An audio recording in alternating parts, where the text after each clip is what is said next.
it's a chance for everybody to feel like we're not so alone when you share that story, and you can share it in an authentic way.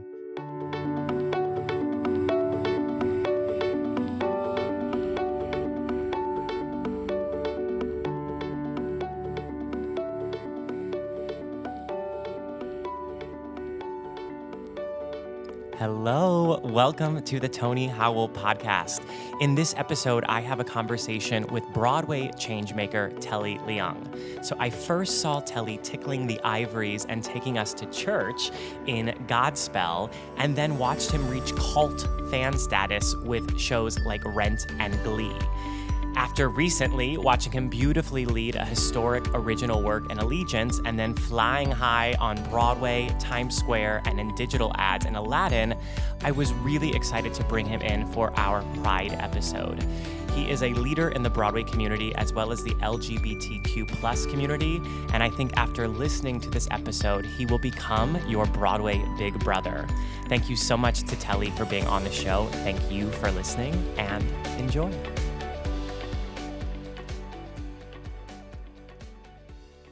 Hey, Telly. Hi, Tony. How are you? I'm great. How are you? Very good. Happy Pride. Happy Pride. So I want to start by asking you what you're most proud of today. What I'm most proud of today? Oh, gosh. Well, because we're talking about Pride, I'm so, when I think about Pride and I think about being proud, I think about my husband, actually. We've been together for 15 years. It'll be 15 years in October. We've been married since 2017. So we've been, married for 2 years. And it's, I don't know, I feel like having somebody like that in my life for that long, that's been a constant. He's really been our love together, and our relationship together has kind of given me the strength to be out and proud. In a lot of ways, as an actor, I know oftentimes, I definitely had managers and people like that who said, I'm not really sure if you should be out of the closet, and I don't know if it's okay to really be gay in Hollywood and on Broadway, and will people think that a gay actor can play heterosexual roles, and so I definitely got that kind of feedback from certain people that were in the industry. But I don't know, I got to the point where I said, gosh, I'm with Jimmy at all of these opening nights and all of these events. I'm not hiding him or putting him or myself in a closet. So in a lot of ways, when I think of Pride and I think of being proud, I think of him, actually. So on that, what would you say to the gay actor who's getting that feedback still, or who has bought into that and is still in the closet or hiding that element? I mean, listen, I think that there certainly was a time in the industry, in our world, when you had to hide, right? I mean, we hear all, especially when you hear about all those stories about old Hollywood, the tab hunters, and like those real old stories of what it used to be in Hollywood. But I don't know, nowadays I feel like, authenticity is something that you cannot train. And it doesn't matter how much acting class you go to and how many degrees or master degrees you have in theater and performance. It's not something you can pick up from an acting school. It's something that you have to tap within yourself, being true to yourself and being able to use that authenticity to move other people, and I feel like that the world and the stories that we're wanting to tell today in film, in TV, and in the theater are sort of moving more and more towards that we are more and more attracted to the authenticity of people and the authenticity of the story. And I think that's why things like Pose on television have really gotten a great audience, and we're ready for that now. I don't know if we'd be ready for that 50 years ago, right? When those brave trans people picked up bricks and fought for our rights at Stonewall. I don't know if we were ready for it then, but I feel like we are much more ready for it now. So you've played a number of gay roles, Angel and Steven in Transit. What would you like to say to the creative teams and the producers that are putting together this material in terms of the representation you'd like to see on stage? Well, what I love is, here's a great story about In Transit. So those writers were really part of an a cappella group back in 2000. And, they were an a cappella group in the city, and they were singing, a cappella versions of Madonna songs and, George Michael songs and stuff like that, So, and all of a sudden 9/11 happened, and they found comfort in each other. You know, all of these people that were kind of not from New York City, but had moved to New York to fulfill their dreams as writers and as singers, and so those four writers, they said, you know, 9/11 happened, and they really spent that period of time kind of healing with each other. You know, and they said, instead of us singing Madonna covers, why don't we actually write songs about New York City that we love? Why don't we write songs that celebrate New York and do them in an a cappella style? So that's really how that musical was born. Now, it was 2001. The musical took many, many years before we got to 2016 and premiered on Broadway. And they had written a gay storyline. You know, Trent and Stephen were always there, but the material from 2001 just didn't resonate anymore. So we were doing that material in previews, and you know, it's a wonderful process when you're in previews of a Broadway show. It's that time when you test it in front of an audience, you see if it works or not. And Justin and I were definitely, you know, ramming our heads against a wall because we could feel the audience not connect to this story. So, you know, the writers actually pulled us in a room and said, so we need to talk to you guys about you know, this storyline. We know that we wrote it back in 2001. We need this to resonate with the 2016 audience. What is, you know, and they asked me very directly, you as somebody who's in the LGBTQ plus community, like, what is your story right now? So I actually, in a small room with Kathleen Marshall, the director, and our four amazing writers, I said, guys, I have a confession to make. Now, this is 2016. This is right after the election. You know, when Donald Trump was elected, the day after the election was our first preview in November. So the whole city was basically in shock. You could ride the subway, and it was as if it was somber. It was a somber mood all over New York. I mean, and so for me, I said, guys, you know, I watched the election results that night, and I felt a great deal of uncertainty as a person of color and as somebody who's gay and as a child of immigrants. I felt like there was going to be a great shift, a big shift from the last 8 years of Obama, which were so progressive and so much about inclusion and acceptance. I just felt like the pendulum was swinging the other way with the election of Donald Trump. And I said, guys, I actually, my husband and I, we looked at each other and we watched the results come in, and we looked at each other and we said, we have to get married. And listen, Jimmy and I, you know, I'm 39. Jimmy's, you know, he's over 40. I'm not going to reveal his age but he's over 40. So we're not part of the generation of gay people that ever thought getting married was possible. And so we never thought about getting married at all. We just said, listen, this is our relationship. You know, the gay community for years and generations have kind of had to define what partnership and what, you know, unionship meant to us. And each individual couple has to decide what that is for them. But with marriage equality being, you know, legal now in all 50 states, now we're sort of going, all right, like we can get married. And so Jimmy and I looked at each other and said, you know, we should really get married after the election results come in. You just have no idea, like in the next 4 years with the selection of a few more Supreme Court justices, you know, the right to get married could be gone. You know, the right for marriage equality could disappear, right? And we're watching that happen now with women's rights, that, you know, that's being pulled back, something that you'd never think would go away. Roe versus Wade, you'd never think that would be something that we go back on, and here we are. We are living it today in the headlines.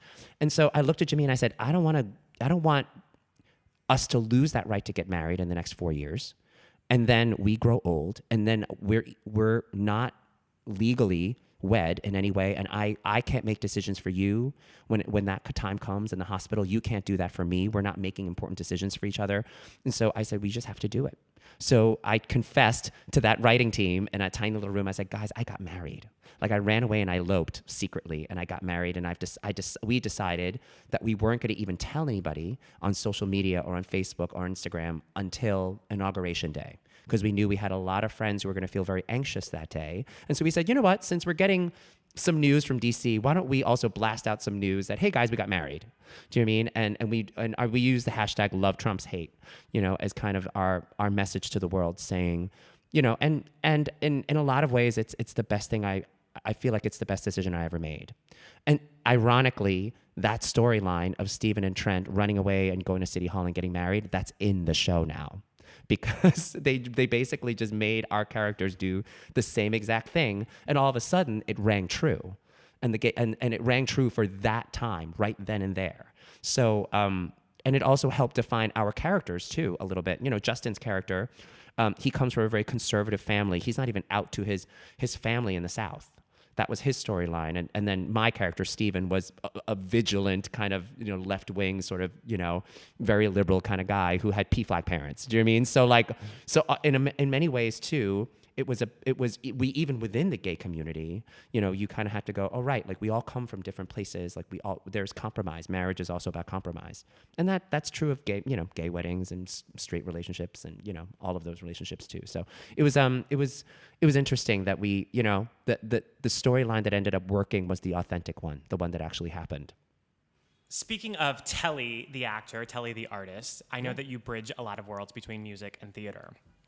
And you do a lot of performing and concerts. So this may be a silly question, but do you enjoy being Telly more, or do you love to go be someone else? Oh gosh, it's a totally different art form for me. So, you know, my formal training was at Carnegie Mellon University, and it's one of the oldest degrees, and it is the oldest degree in acting in the country. And you know, so the way that we're trained in kind of that, you know, Western theater arts kind of tradition is to train in the classics and to be an actor, and how do you form a character, and voice and speech and movement, and that's really my formal training.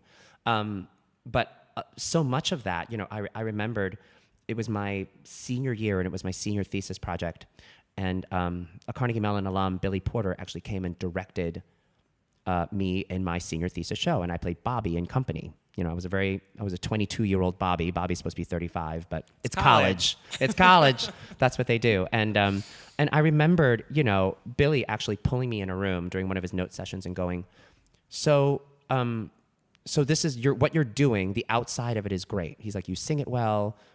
I hear every word. The diction is impeccable. You dance well. He's like, you're not talking and listening. And I was like, what? He's like, you're actually, I'm saying the lines and I'm hearing them. And he's like, no, but you, Telly Leung, you are not talking to me as yourself. So somewhere in this process of you training to be an actor for 4 years, like you've learned the right way to speak and how to correct your accent and how to, you know, the right way to move and all of that. But you've learned all these great technical skills, but there's this other part of the process where you throw all of that work away and you embody a character with yourself. And again, it goes back to the idea of authenticity that we've talked about so much. They says that you have to trust that you and your humanity and your experience, you know, being poured into this character is what's going to give it life, and that the technique will come. And it was such a great lesson. He said, just talk to me. Just talk to me as you, and trust that we'll hear every word, trust that all the notes will be there, that every step will be there, that you're going to remember all of that. But if you're not talking and listening to me in the moment and actually communicating something as Telly, as Bobby, it's not going to make any sense. And I feel like I was like, that was one of the best lessons I ever learned at Carnegie Mellon, and I thank him for that. When you do cabaret and when you do concerts, it's all of that. There is no hiding, but it's not even Telly as Bobby. It's like, it's Telly as Telly.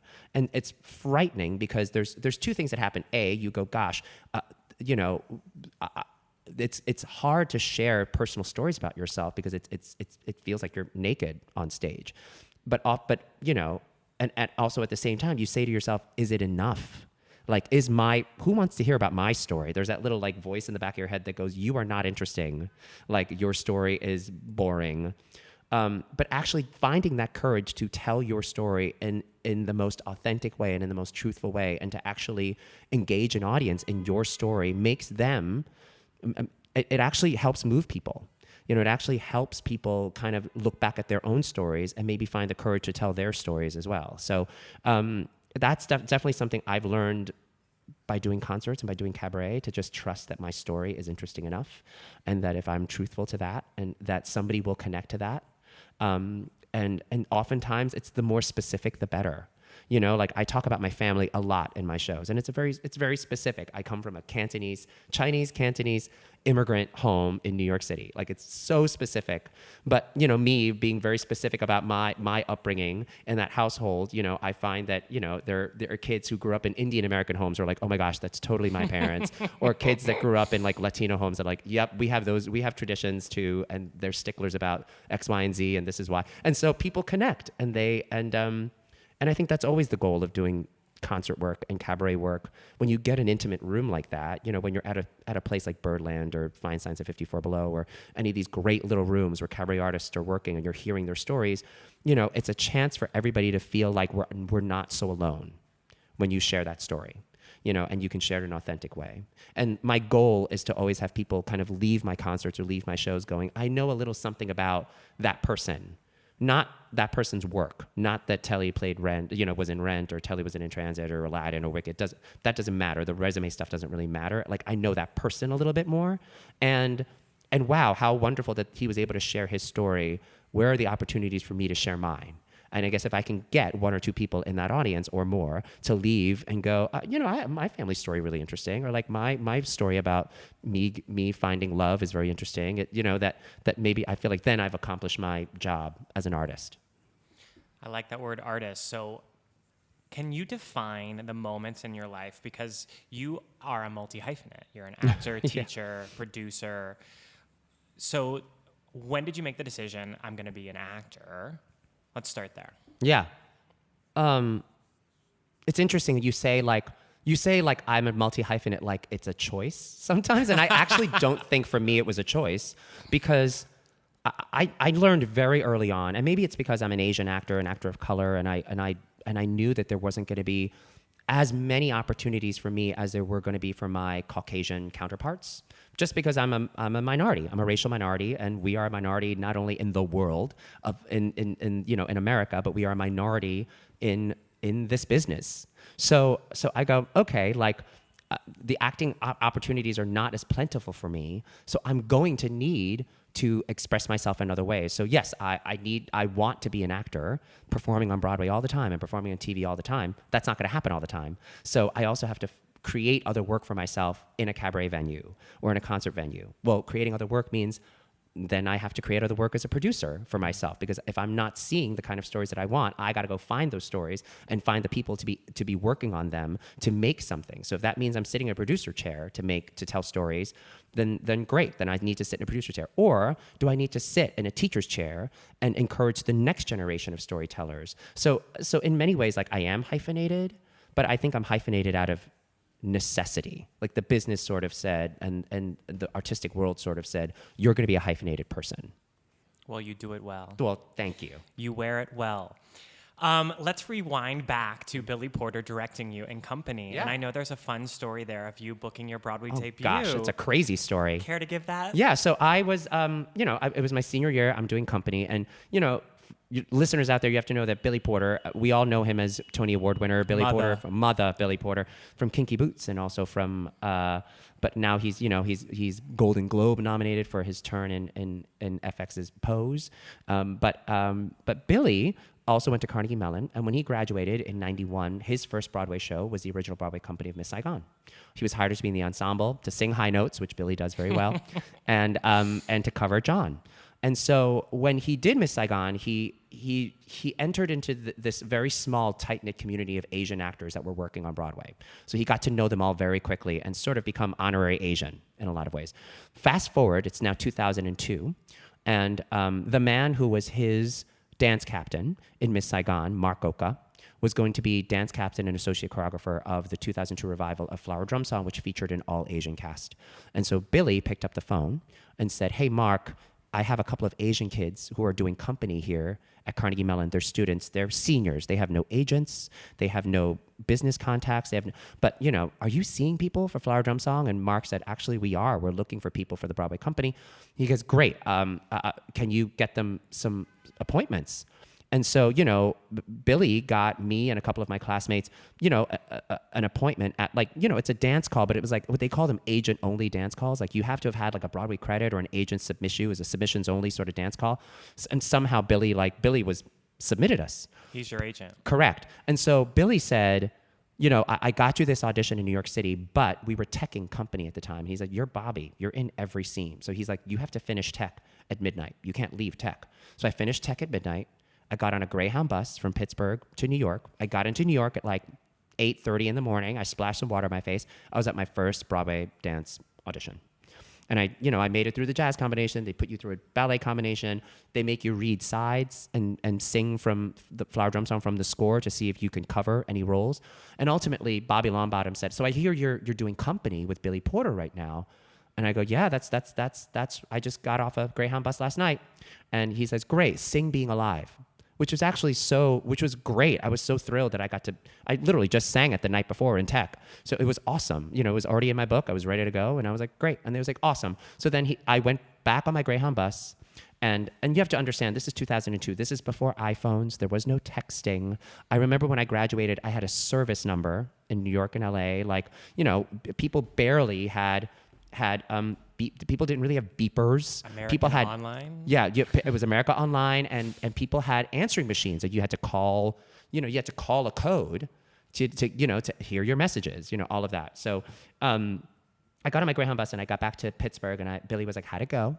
And I said, "Oh, it went great. I made it through all the dance combinations, and I sang Being Alive. It was great." He goes, I know. He's like, "I already got a phone call while you were on a bus, and I heard you did very well." And I said, "Well, great." I said, I think I have one more call back, and if I get this job, Billy, I know I only get 25 words in my playbill because it's my first Broadway show, and I'm in the dancing ensemble, singing high notes in the back, but if I do, thank you, Billy Porter is going to be the last 4 words in that playbill bio. And if you look at my Flower Drum Song playbill bio, it literally is like, graduated, Carnegie Mellon, thank you, Mom and Dad, thank you, Billy Porter, are like the last 4 words of the playbill. It's beautiful. So you've now been in the business, so that was about 2002? Yeah, yeah, so it's a long time. I like to say that it's more like a mountain or a roller coaster. Mm-hmm. There's highs and lows. Absolutely. How do you handle that, and how do you recommend the students, the young college seniors, approach that? Yeah, it's the business is cyclical.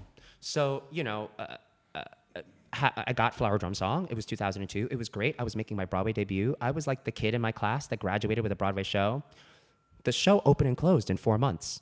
There were all these blizzards in New York City, which was detrimental to ticket sales. There was a musician strike, which was about minimums in Broadway houses, which was much more about shows like Mamma Mia that had small electronic bands. We had like a 15-piece orchestra. We were way above the minimum in our house. So all of those things shut down our show. So 4 months later, I was exactly where all of my classmates were when they graduated. I was pounding pavement and without a job and collecting unemployment. And that is show business. So there is a constant hustle. And I've found, even though I've been on Broadway since, 2002, it's now, 2019. It's a long, 17 years of being on and off Broadway. But, I didn't spend 17 years being on Broadway straight. Right. You know what I mean? Like, there are going to be times that you're not working, and you have to understand how to keep working, how to keep your craft alive during those valleys, because it's not always going to be a mountain. And so even when you're on the mountain, you have to kind of go, okay, like, this is really great, but this will end. Like, this job will end, as every good thing does come to an end.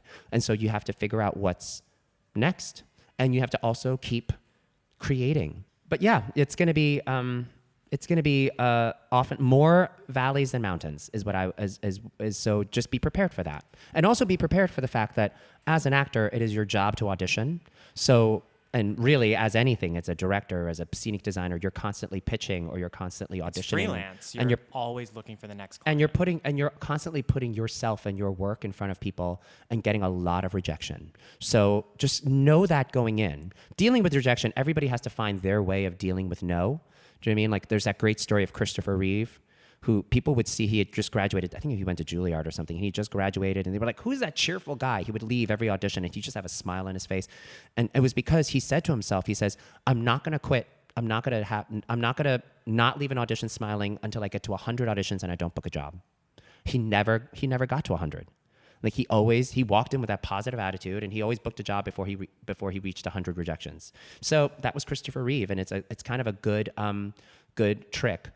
Matt Kavanaugh, Broadway's Matt Kavanaugh, had a really good trick where, when you get sides at an audition and you get, a character to learn, you'd learn a couple of scenes and then you'd go do it. Even if you feel great about your audition, you're like, I nailed that audition, I'm going to get a callback, right?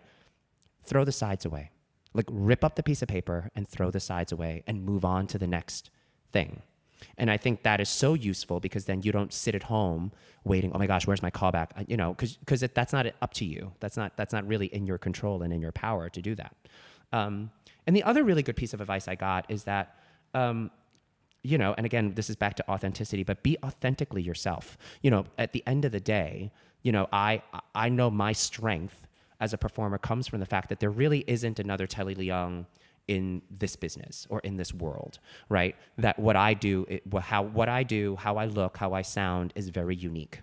And that is actually something that is powerful. I think sometimes with the way we are flooded with images in the media, sometimes we think, oh, we're not tall enough, we're not handsome enough, we're not pretty enough, we're not skinny enough, we're not buff enough, all of those things. We get all of that inundated of what is the ideal, right? What it is that we should be striving for. And actually in the world of, I don't know, I actually think it's the opposite. I actually think the more you can embrace what makes you unique and stand out from the crowd is actually going to be your strength. So can you define what success means to you? Oh gosh. It's a big question. It is a big question. For me, I think success is being able to do what it is that you love to do and put 3 meals on the table and a roof over your head. So that to me is success. I think there are so many people that want to do what it is that I'm doing and dream of doing that and do not, either for whatever reasons, do not have the opportunity to do that. I consider myself very lucky and successful in that I can.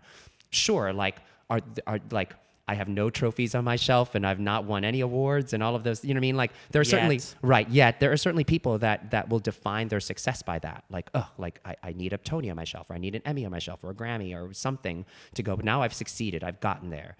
And every person I've talked to who that has happened to, which I have many friends now and colleagues who have been in that position to win those awards, deservedly so.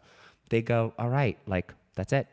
I still need to find out if I have a gig after this gig is over. Mm-hmm. The gig that I won the Tony for, that show might close, and then what? I have a Tony on my shelf, but how am I gonna pay the bills? How am I gonna pay the mortgage? How am I gonna put food on the table for me and my kids? And so, that to me is really success. To be able to do what it is that you love to do, to be a professional storyteller, and I get to pay my rent, and while I'm doing it is awesome.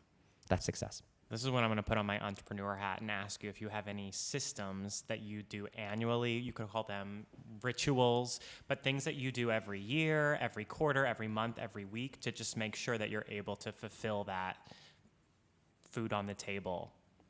I have always subscribed to save for a rainy day. So I feel like, if you are an actor and you are lucky enough to land that great Broadway role or that TV series or that thing that makes you a lot of money, just know that job is finite. I think it is one of those things where we get so excited. It's that story of all those LA actors that go to LA, they book their first pilot and they're like, oh my gosh, I just made $35,000 on an episode on my first pilot. And they buy that really expensive car for $30,000. And then the pilot doesn't get picked up or they get recast and they're like, oh crap, I have this really expensive car and I have no job. So I think save for a rainy day, because as actors, like I said, there's a lot of mountains and there is a lot of valleys, and you're save for the valleys so that the valleys aren't so treacherous when you have to climb out of them. We smooth the hills. Correct. So you've been in the game for a while. How do you balance public and private, or work and play? Well, that is balancing public and private is becoming increasingly difficult in our social media world, and so certainly there is a world that I keep very private. That's just me and my family and friends. But I also know that the power of social media and the effect that it has, it is the way the world is going, and for anybody who has to secure some sort of fan base or some sort of support from the outside or viewers or or fans or people that support your work, you're going to have to give them a little piece of yourself. I feel like I do that anyway. When I do cabaret and when I do concert work, like I definitely bare my soul in that kind of environment. So, when I look at my social media presence and kind of what I put out there, I understand that, my audience is going to want a little bit of that, you know what I mean? And, but it's definitely a negotiation, right? Like I ask my husband if he's in a post, is this okay? Because he's not in show business. Mm-hmm. He has a 9-to-5 job, and he works in an office, and he has weekends off, and like I have to ask, like, hey, do you want to be in this red carpet picture with me? Like, and the other part of it that I think is important for people that are kind of curating their social media presence is to understand that it is forever. That yes, even if you post something and you delete it, it is still forever somewhere on some server. So understand that if you are really an artist and you care about the content that you put out there, that goes for art, that goes for the cabaret that you've put together and the story that you're telling, it goes for the play that you're writing, it also goes for that Instagram post, right? So choose wisely what you want to put into the universe. If you want to put negative stuff into the universe, just know that negativity might bounce back at you, right? So, or if you're going to put something out there that you're not really ready to share, you know what I mean? Like, just know that has consequences, that if you've bared a little too much of yourself, that is too, that's just, too much. It's out there. It's out there, you know what I mean? So it's, I don't know. It's, I definitely have friends who are very scantily clad on their Instagrams. And, they sometimes they admit they of course they're gorgeous and they're beautiful and that's what they're selling in a lot of ways. They also admit, they're like, whenever you Google me, that's the first image that comes up because it's the thing that has the most hits. Mm-hmm. And they go, I wish that wasn't the first thing that came up. I wish I was known for something else than that. So you also have to keep that in mind as well. What is the legacy you want to leave behind as an artist? And that, in our world today, includes the Instagram post. That was going to be one of the last questions I asked you. So what is the legacy that Telly wants to leave? Oh gosh, I would really just, I would like to think that I am somebody who gets up on a stage or gets up to perform, and I've had some sort of positive effect on someone. That is really the legacy, and really the reason why I do what I do, is that I feel like whether it's me getting up there to be in a play or to sing or to record an album or put music out there, that my hope is that it lifts spirits in some way, and that it inspires in some way, or it makes people hear the world differently or see the world differently.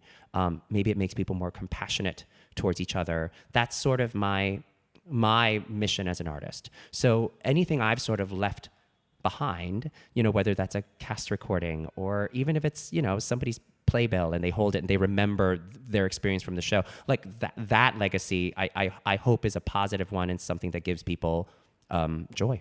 And I'll applaud and say your tweets, like the tweet that you made on January 20th, is a piece right. of history. Yes, and that's part of being an art. That's what I meant by, like, in our social media world, like, view your social media posts as art also, and if you're really an artist, you know what rings true and what doesn't ring true to you as an artist when you put that stuff out there.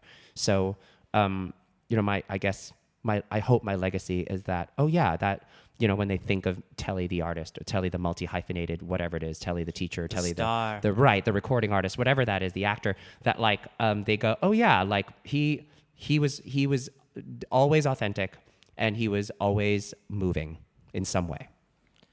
So looking back at your resume, I noticed a trend that there's a lot of ensemble-based work, and specifically hearing you speak about creating a communal environment in those 2 hours or 90 minutes or whatever it may be. So I also know that you refer to every cast as your family. You have your Rent family, your Glee family, your Godspell family.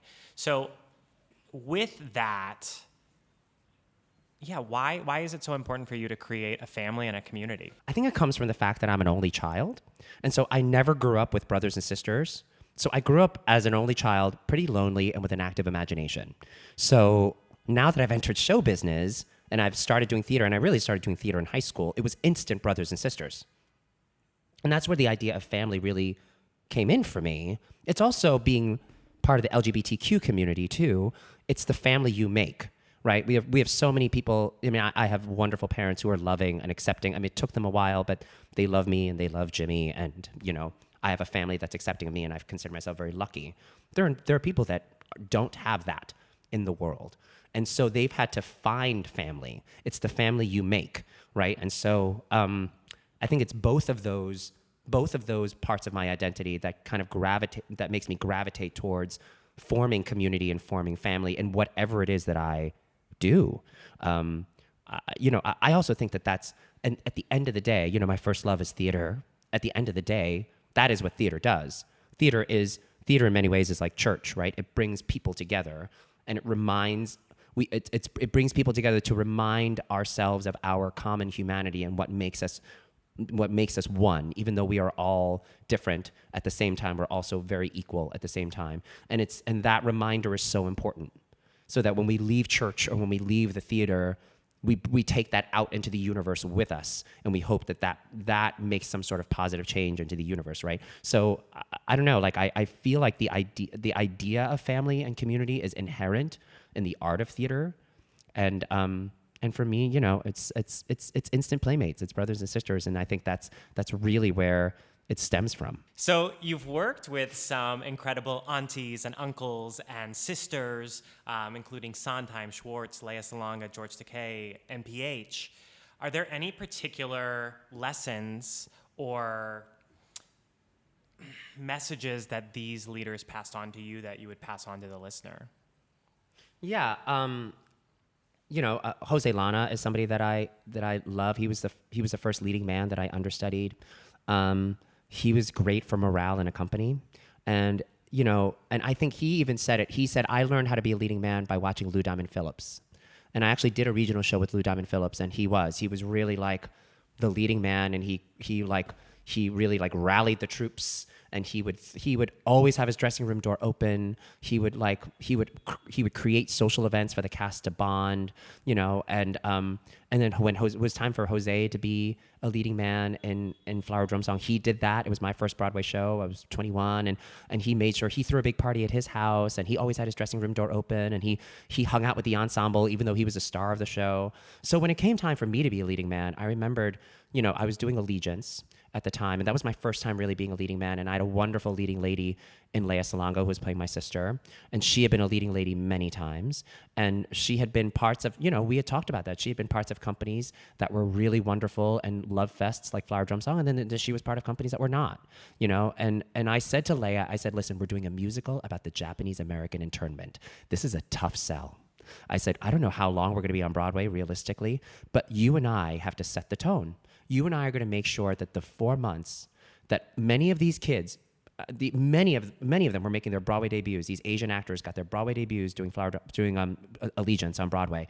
I said, let's make sure that this experience is really amazing for them, whether it's 4 days, 4 weeks, 4 months, 4 years. Who knows? Who knows how long the show's going to run? Let's just start it off right. And she did, and we did. We kept dressing room doors open.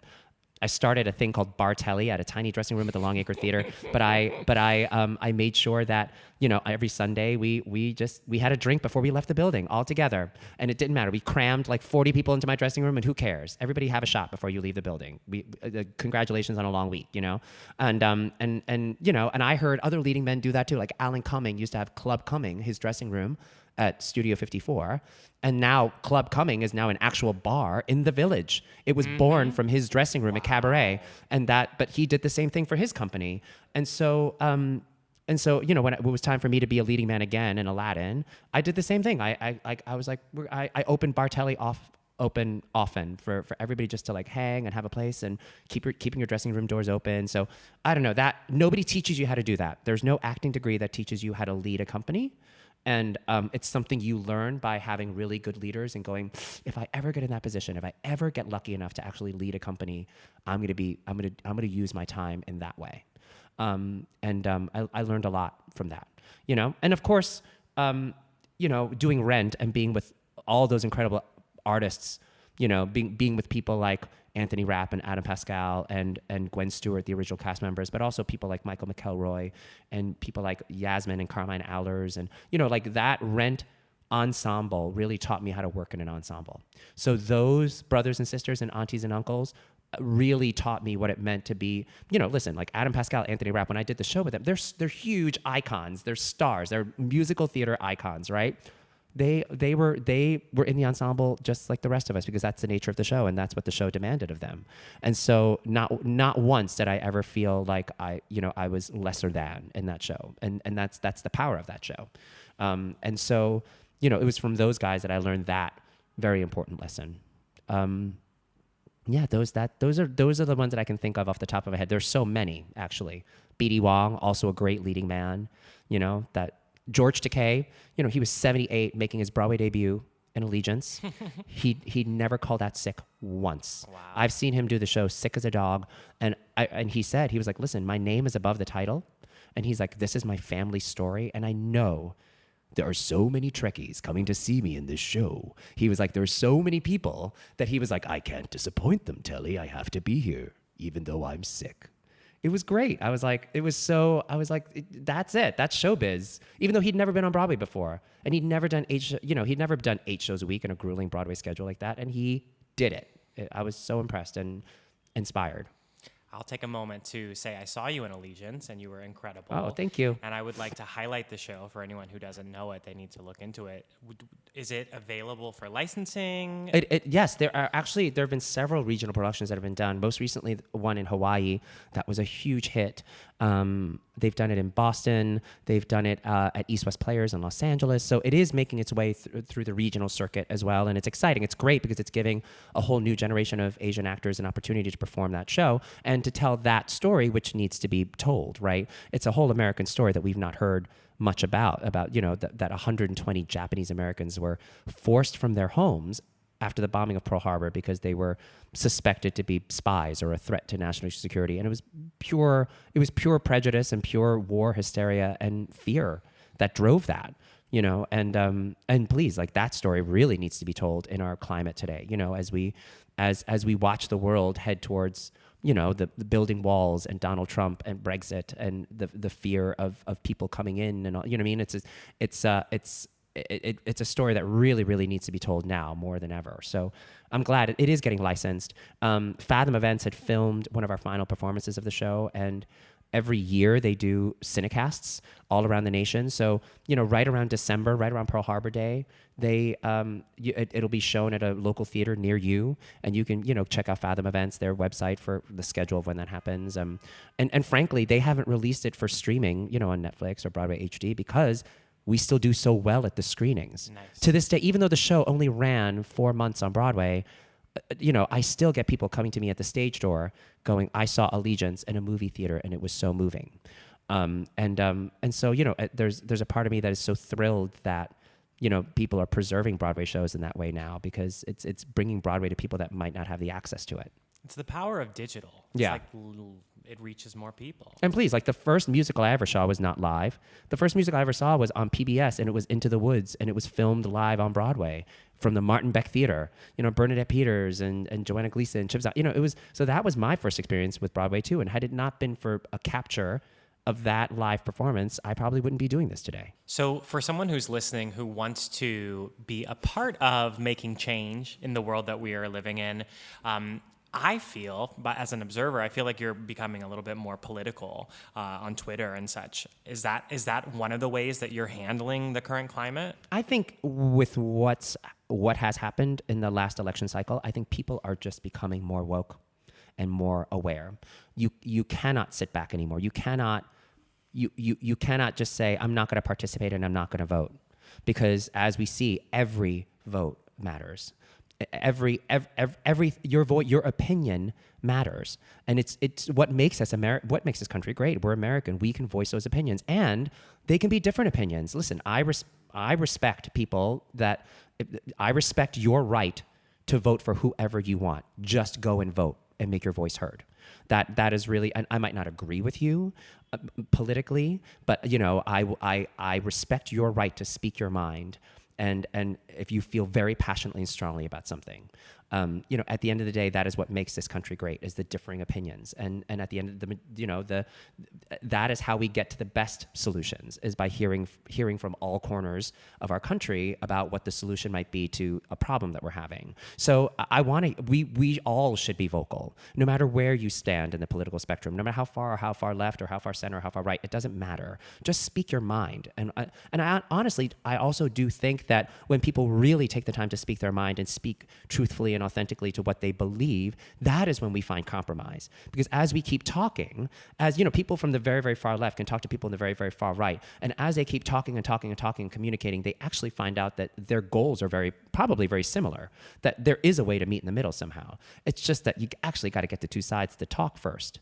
and actually express themselves in a civil way, right? And also not just talk, but listen to each other. And I think that's the other part of it too. So yes, I am very vocal about how I feel, and I feel like I have a personal stake in what happens in politics. I feel like everybody should have that feeling, but I also feel like it's that's why I'm vocal. But I encourage everybody to be vocal. That's kind of, I think it's just, you can't complain about what's wrong if you're not vocal about it. So we'll continue towards the future. What is your dream project? Oh gosh. I have so many dream projects. I mean, like, there's a part of me sometimes that I loved my training at Carnegie Mellon, and there's a part of me that wants to, like, one day retire having opened an acting school somewhere. Do you know what I mean? With my friends who I love and adore, who I've worked on Broadway with, or who I've trained with, and we just start a school somewhere and we train kids till the day we die. Like, that's sort of a dream of mine. There's also a dream of mine to, like, I love creating new work. And so it's always a dream to, like, jump into something that's really, really original. I mean, Allegiance was very original. It was not based on a book, not based on a movie. It was based on a historical event, and so it's to dive into something really original is always a dream. Gosh, I have so many dreams. There's also a dream of mine to, like, I love New York City, and I've done 7 Broadway shows. I've never worked in London or the West End. So that's another dream, is to do some London theater. Maybe it's the West End, maybe it's the National, maybe it's the RSC, but that's also been a dream of mine, is to work abroad. I'm getting a really fun opportunity to go work in Tokyo this fall. I'm doing a concert production of Jesus Christ Superstar. I'm getting to play Peter, which is great. I love that show. But it's a combination. It's kind of a cool melding of Broadway people, West End people, and Japanese Broadway artists as well. So actually, the actor that's playing Aladdin in Tokyo is playing Simon. So you'll have a lot of Aladdins as apostles. And my buddy Declan Bennett, who works both on the West End and on Broadway, we met during Rent. He played Jesus in Regent Park in London in an amazing production that was out there a couple of years ago, and he's getting to reprise that. And Ramin Karimloo, again, somebody who works everywhere, Tokyo, Canada, London, New York, like, he's playing Judas. So it's this great combination of Japanese artists, West End artists, Broadway artists that are all coming together to do this great show. Do you feel like that's the future of musical theater? I hope that's the future of musical theater, is that, again, like, I think the purpose that theater exists is to bring people together, and why not? Why not make that happen on stage too? I think it's great. I think it's always exciting when you see kind of, theater from other. I mean, that's how really great theater was born, if you think about it. Like, even something like The Lion King, which is such a big commercial success. Well, it's a success because it was such a wonderful fusion of African artists and Julie Taymor's puppetry and Disney, which is as commercial and as, like, do you know what I mean? Like, it's an animated film, but it's also told through the lens of these incredibly specific points of views that you can only get from somebody who's worked with puppets for years and from Africa. So, like, it's I think that's what makes for good art. Speaking of good art, what's ahead for you? Where can we see you? Oh yeah, hear you? I have several dates at Feinstein's 54 Below, which is one of my favorite venues in New York City, cabaret venue. And this time I'm doing a brand new show called the Telly Leung Quartet. So over the last, I would say, 10 years, I've collaborated with 3 of the best musicians on Broadway. Gary Adler, who was a musical director of Avenue Q for many, many years, for the entire run, actually. And he also co-wrote the off-Broadway musical Altar Boys. He's my MD. Miriam McSweeney, who is a bassist that plays with so many amazing jazz artists all over New York City and also plays on Broadway as well. And my dear friend Michael Kreuter, who is Cheetah Rivera's musical director and plays drums, but he also has a great record label called Yellow Sound Label, and we've produced 2 albums together and also a couple of singles and things together. That trio and I are going to be forming the Telly Leung Quartet, and it's really a celebration of our collaboration together. And so this particular run of shows, July 10th and 17th at 54 Below, is going to be all Broadway songs, but kind of reimagined by us and our musical tastes. So there's some Latin rhythms in there. There's definitely some crazy bongo arrangement we just worked on today, of a show tune. And so it's going to be all the show tunes that you know and love, but kind of reimagined. And Michael and I actually just put out on Yellow Sound Label a brand new dance single of one of my favorite songs. I'm a native New Yorker, and Billy Joel's New York State of Mind has always been what I consider like the New York anthem. It's been my love song to New York City for a long time. And so I decided, hey, nobody's ever done a dance remix of this, at 125 beats per minute. So, and it's World Pride this year, which happens to be in New York as we celebrate the 50th anniversary of Stonewall. And so I said, I would really love to put out something for my community just to get up and dance. And so you can definitely check that out on iTunes and Spotify. There's a great DJ. Her name is Twisted D. She's based out of Florida, but she's originally from Long Island. She did a really, really great mix. And Twisted D, if you're a dance fan and you're an EDM fan, or if you're a circuit music fan, you'll know her. She's always DJing somewhere at some amazing club. And so she agreed to do a mix on it too. And I'm so excited because it's we're both New Yorkers, just showing some love to New York during Pride. Telly, it's been a delight. Thanks Thank you for being here. Oh, thank you for having me. It's been a blast. Where can the listener connect with you further? Well, I am on Snapchat, and I'm on Twitter, and I'm on Instagram at Telly Leung, at TELLYLEUNG. You can also go to my website, which is www.tellyleung.com. Amazing. So I have one question for you to mic drop on the end. Yes. Rewind, go back to high school before you went to Carnegie Mellon and put that with where we are today in 2019. What would you say to your high school self? Oh, yeah. I know exactly what I'd say to my high school self. So I went to a really academic math and science high school where, your grade point average was divided down to the 100th of a decimal. So if you got a 95.67, you got into Harvard. But if you got a 95.5, you did not. I mean, it was down to the decimal, right? And I would just say to Telly in high school, don't be afraid of mistakes. You're going to learn a lot from your mistakes. So in that highly academic environment, failure was like the worst thing you could ever hear, to fail. And actually my failures as an artist, when I fall on my face in acting class or crack on a high note or fall out of a turn or, mess up a line, that's usually when I learn the most about myself as an artist. And those lessons have actually taken me further than any sort of, perfection or 100 I could have aced on a test. So that would be what I would say, is that don't discount your failures. Don't discount those moments where you feel like you effed up, because in the effing up, you're actually going to learn a lot about yourself.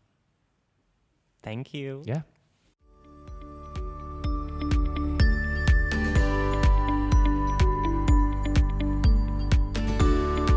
Wow.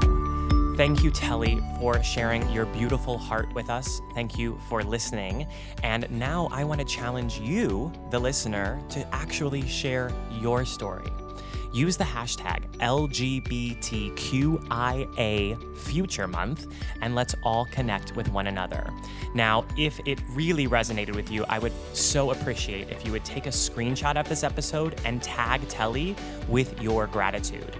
If you want to hear more episodes with other changemakers, be sure to subscribe. And if you really like this episode, I would love it if you would leave a review or share it with your friends. Of course, that isn't all. There is lots more to discover if you come over to TonyHowell.me. We have a brand new visibility quiz, a free brand bootcamp, and a global community of creators that you can join. So thank you so much for listening, and I cannot wait to hear your story.